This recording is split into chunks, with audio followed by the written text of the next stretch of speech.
올해 둘째 주일인데요.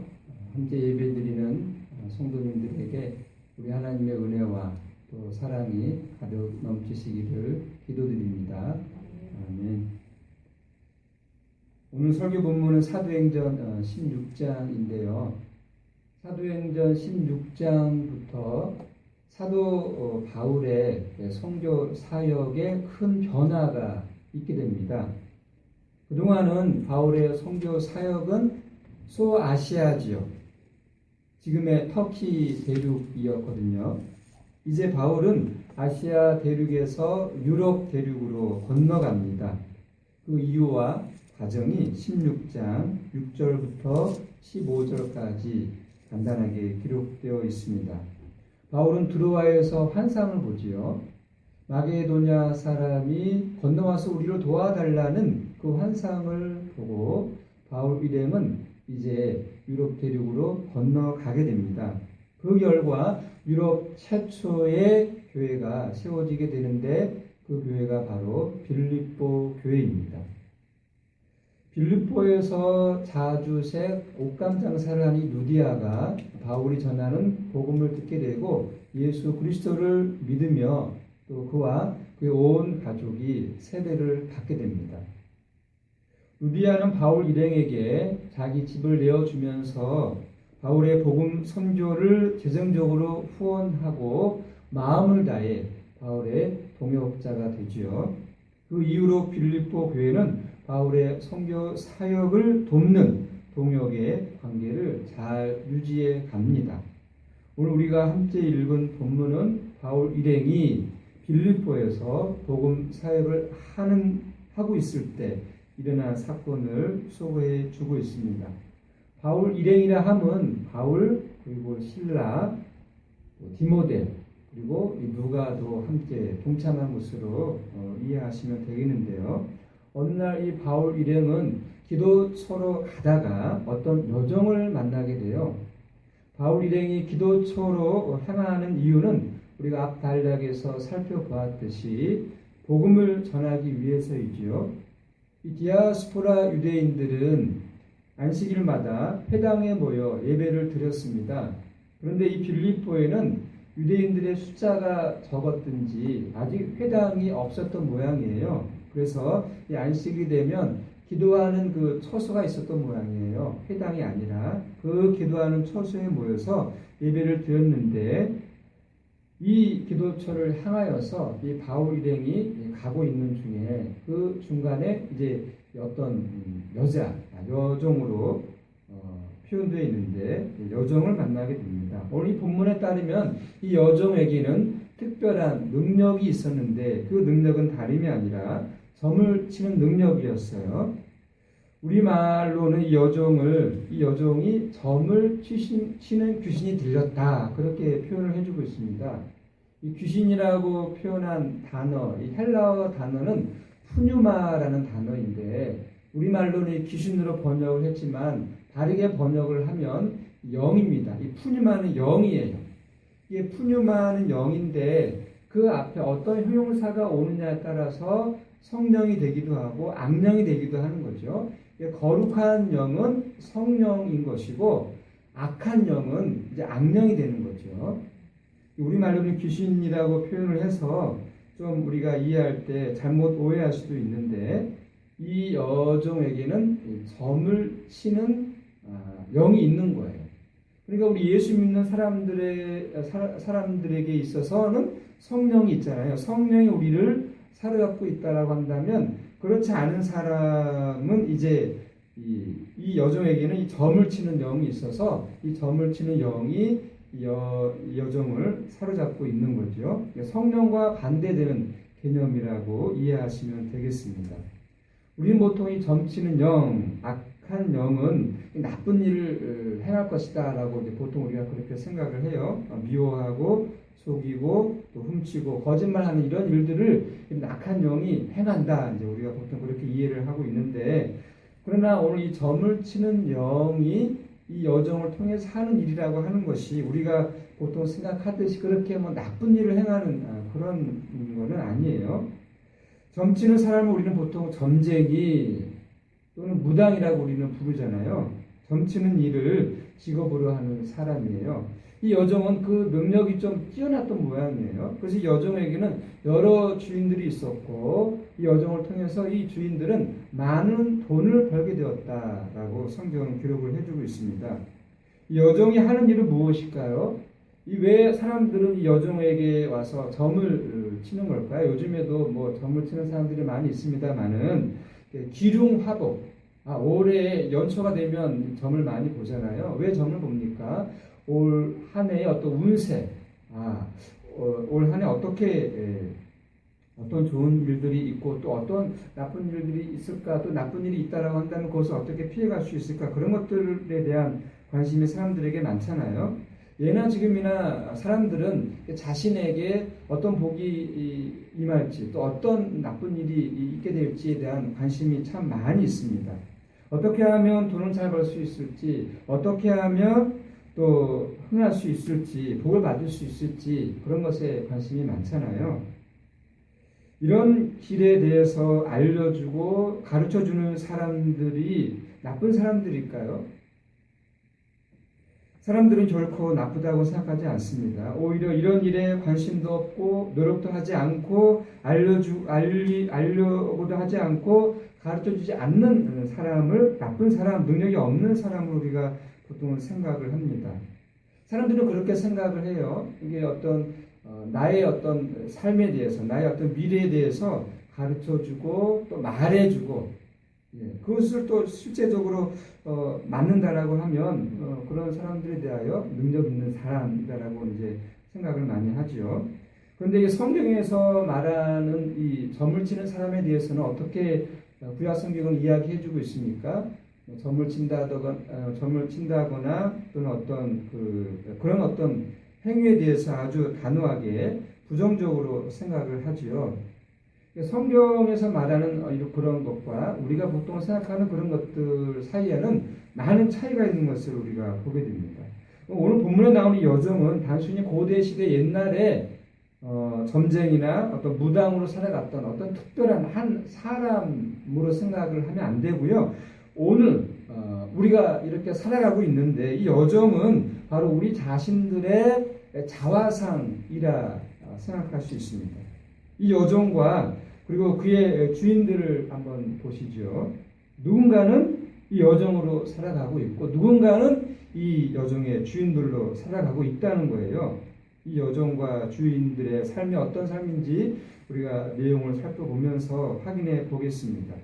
오늘 본문에 따르면 여종은 바울 일행을 따라다니면서 소리를 높여 말하기를 어떤 말을 합니까? 이 사람들은 지극히 높으신 하나님의 종으로서 사람들에게 구원의 길을 전하는 사람들이다. 그렇게 이렇게 소개를 하고 있어요.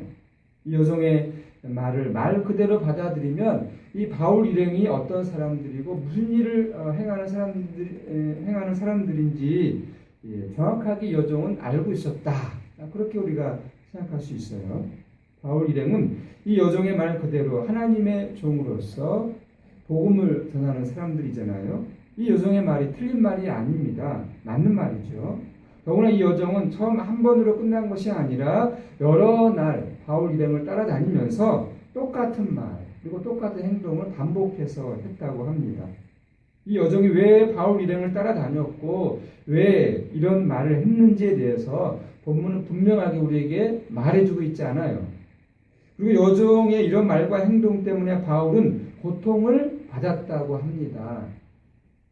왜? 어떤 이유에서 바울이 고통을 받았는지에 대해서도 본문은 분명하게 설명하고 있지 않습니다. 이런 점들이 성경을 읽어 나갈 때 우리가 어려워하는 이유 중에 하나인데요. 우리가 궁금해하는 것들에 대해서 성경은 속 시원하게 설명을 해주고 있지 않아요. 어떻게 보면 모르고 지나가도 된다는 그런 이유도 있을 수 있습니다.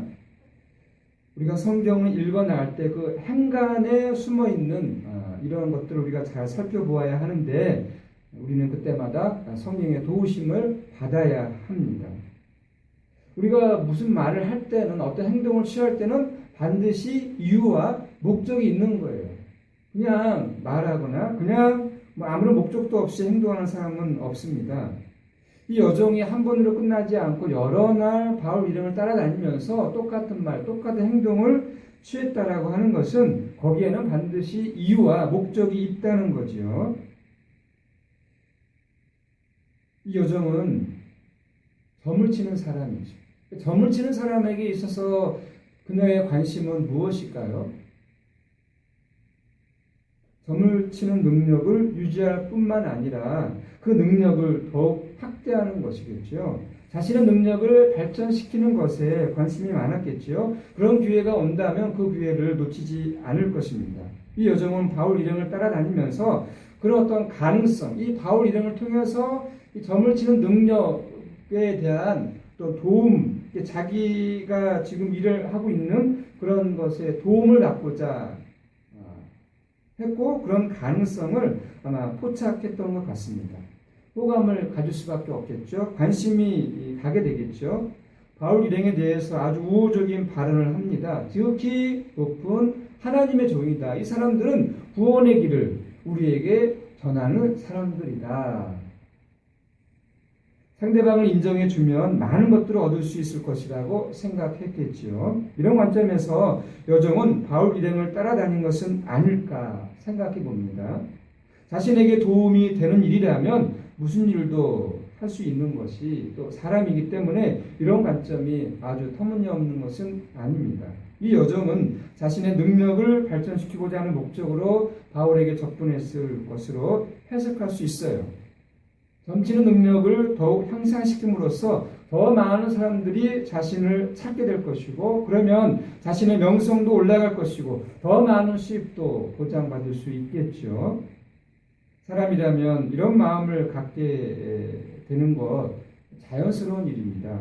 현상 유지에 안주하거나 머물러 있지 않고 자신의 능력을 발전하기 위해서 더 노력하는 사람들, 더 애쓰는 사람들, 우리는 그런 사람들을 높게 평가합니다. 왜냐하면 그거 쉽지 않거든요.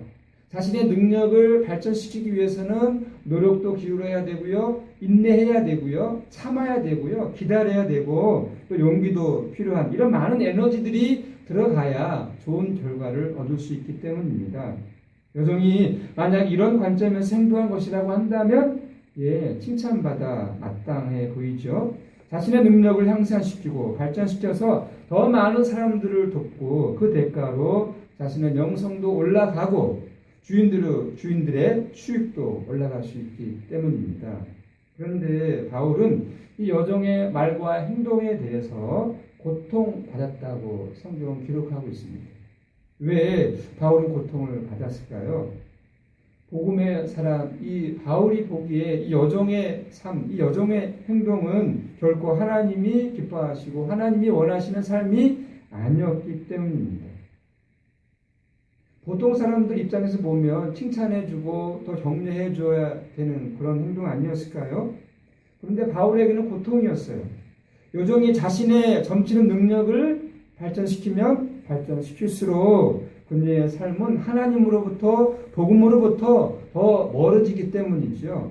여정을 통해 점을 보는 사람들도 점점 더 하나님으로부터 복음으로부터 멀어지게 될 것입니다. 여정이 주인들에게 많은 돈을 벌게 해주면 벌게 해줄수록 주인들의 삶은 돈과 재물의 노예로 살게 될 것입니다. 더 많은 욕심들을 채우기 위해서 수단과 방법을 가리지 않고 돈을 벌고자 하겠죠. 자신의 이름을 세상에 알리고 자신의 능력을 과시하며 아무리 많은 돈을 벌고 아무리 많은 돈을 벌게 해준다고 하더라도 그런 것들이 하나님과의 관계를 가깝게 해주는 것은 아닙니다. 그런 것들이 영혼을 만족하게 해주는 것도 아닙니다. 성경은 오히려 그런 것들이 사람을 병들게 하고 사람을 아프게 하며 사람을 고통으로 몰아간다고 지적합니다. 겉으로 보면 화려해 보이죠. 겉으로 보면 정말 부러운 일처럼 보이는 것들이 사람을 억압하며 사람을 불행과 불만으로 몰아간다는 것이죠. 이미 거기에 빠져있는 사람을 성경은 종이라 그렇게 말합니다. 종살이를 하고 있다고 말합니다. 그래서 이 여자를 여정으로 오늘 표현하고 있어요. 이 여종에게는 많은 주인들이 있었잖아요. 그 주인들은 어떤 사람들입니까? 진실로 이 주인들, 자신들에게 많은 돈을 벌게 해주는 이 여종에 대하여 어떤 마음을 이 주인들은 갖고 있었을까요? 가족처럼 정말 소중히 여기고 아끼며 사랑하는 그런 관계로 지냈을까요?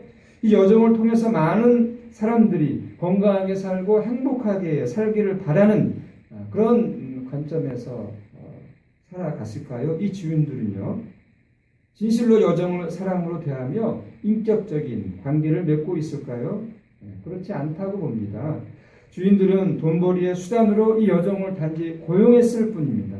여종을 사람으로 보는 것이 아니라 자신들에게 많은 돈을 벌어다 주는 그런 존재로 생각했을 가능성이 많습니다.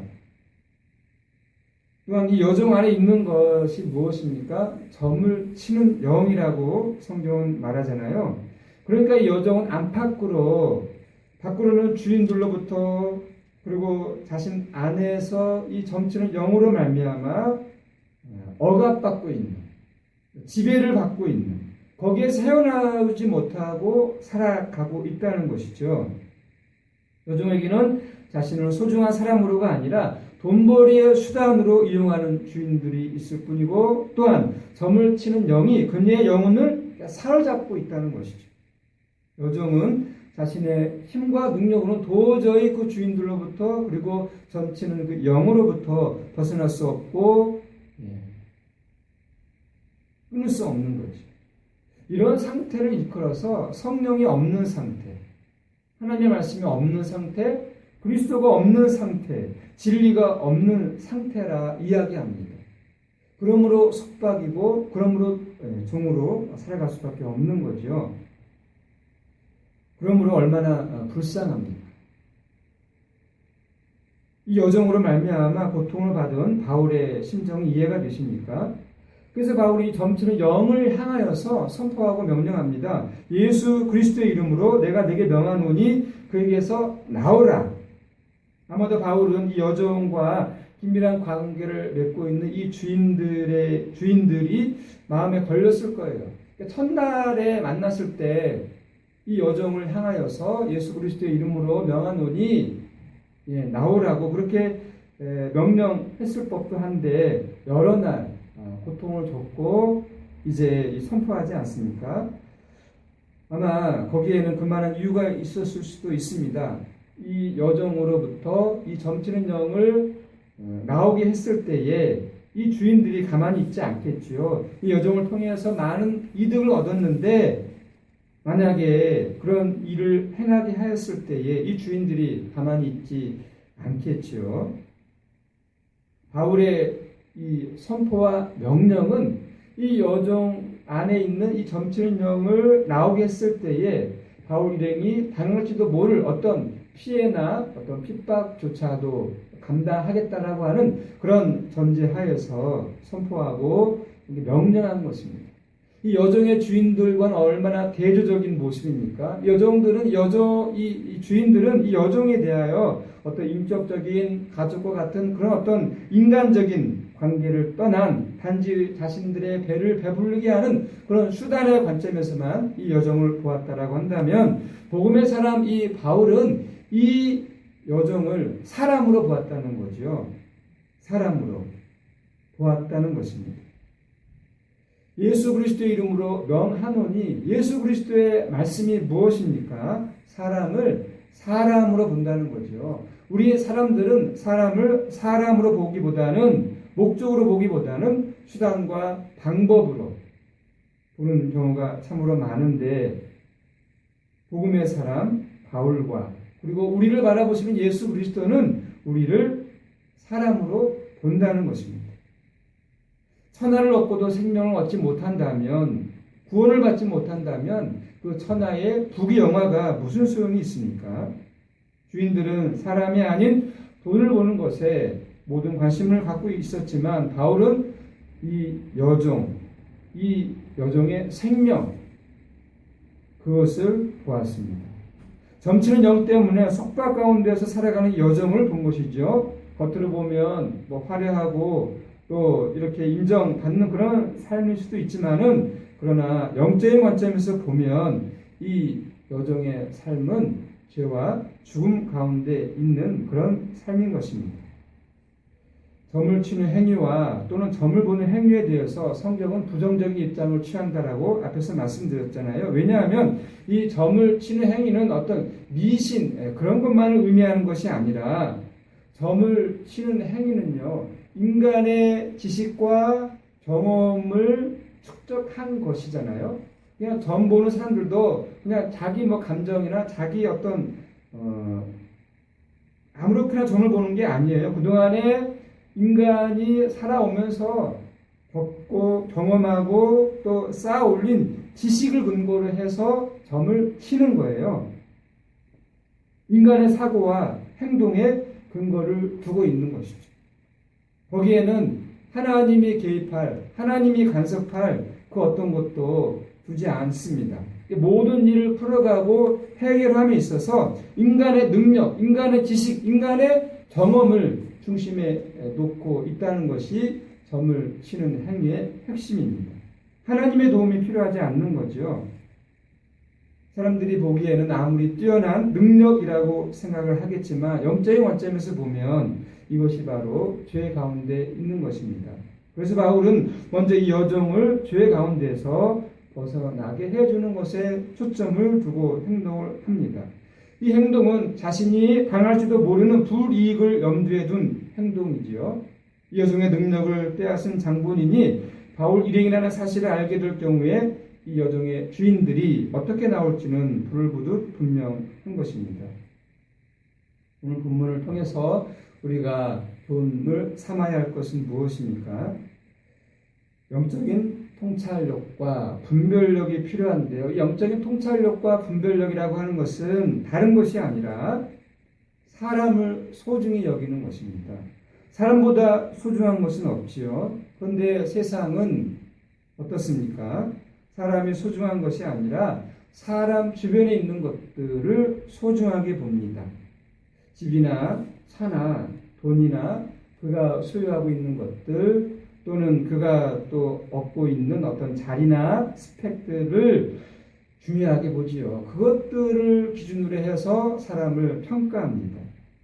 그러나 그런 것들이 소중한 것이 아니라 사람이 소중하고 사람을 소중하게 보라는 것이 예수 그리스도의 말씀입니다.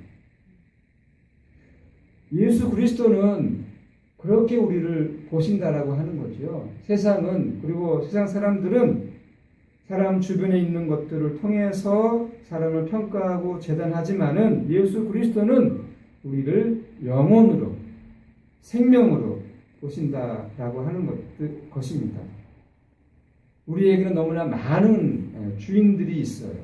남보다 더 많이 소유해야 한다는 주인들, 남보다 더 많이 소비해야 한다는 주인들, 남보다 더 많이 공부하고 노력해야 한다는, 그렇게 주장하는 주인들, 남보다 더 좋은 외모를 갖추어야 한다는 주인들, 남보다 더 큰 집에서 살아야 한다는 그런 주인들, 남보다 더 높은 자리에 올라가야 한다는 그렇게 주장하는 주인들, 그런 주인들이 우리 안에 있어서 우리를 억압하고 지배하고 있습니다. 성경은 말합니다. 그런 것들은 우리의 주인이 될 수 없고, 그런 것들을 주인으로 우리가 살아간다라고 한다면 우리는 그 주인의 종으로서 평생 살아갈 수밖에 없다는 것이죠. 그러나 오직 예수 그리스도를 우리의 주님으로 믿고 그분을 의지하고 그분에게 우리의 삶을 맡기면 생명과 진리가 충만한 삶을 살아간다고 약속합니다.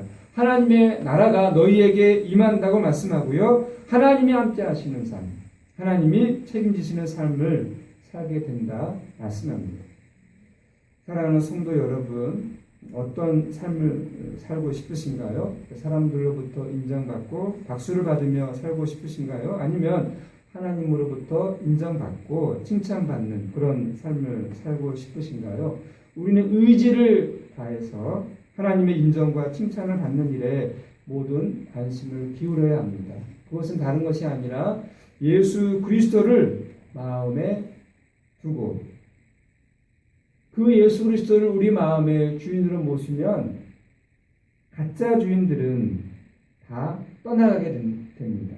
가짜 주인들은 우리를 종으로 취급하며 끊임없이 우리로 하여금 종으로 살게 하지만, 그러나 예수 그리스도를 우리의 주인으로 믿고 의지하고 살면 예수 그리스도가 우리의 생각과 우리의 마음과 우리의 삶을 다스리고, 그리고 우리를 진실로 자유하게 하신다는 사실입니다. 예수 그리스도 안에서 예수 그리스도의 말씀을 우리 심령 가운데 풍성하게 채워가심으로 말미암아 종이 아닌 자유자의 삶을 살아가시는 은혜가 우리 가운데 가득하기를 간절히 기도합니다. 아멘. 기도하겠습니다. 하나님, 우리 아버지 감사합니다. 오늘 사도 바울이 이 여종에게 행한 귀한 사역을 보고 들으며 우리의 또 삶도 다시 한번 새겨봅니다. 우리 안에 너무나 많은 주인들이 자리 잡고 있어서 그 주인들로부터 우리는 헤어나지 못하고 그 주인들, 세상의 온갖 주인들의 말에 귀를 기울이고 살아감으로 말미암아 우리는 참된 해방이 무엇이고 자유가 무엇인지를 알지 못하고 살아가고 있는지도 모르겠습니다. 그러나 예수 그리스도는 그러한 삶으로부터, 그러한 종살이로부터 우리를 해방시키시며 우리에게 참된 자유를 주시는 분이심을 우리는 말씀을 통하여서, 성령의 말씀을 통하여 다시 또 들으며 깨닫게 됩니다.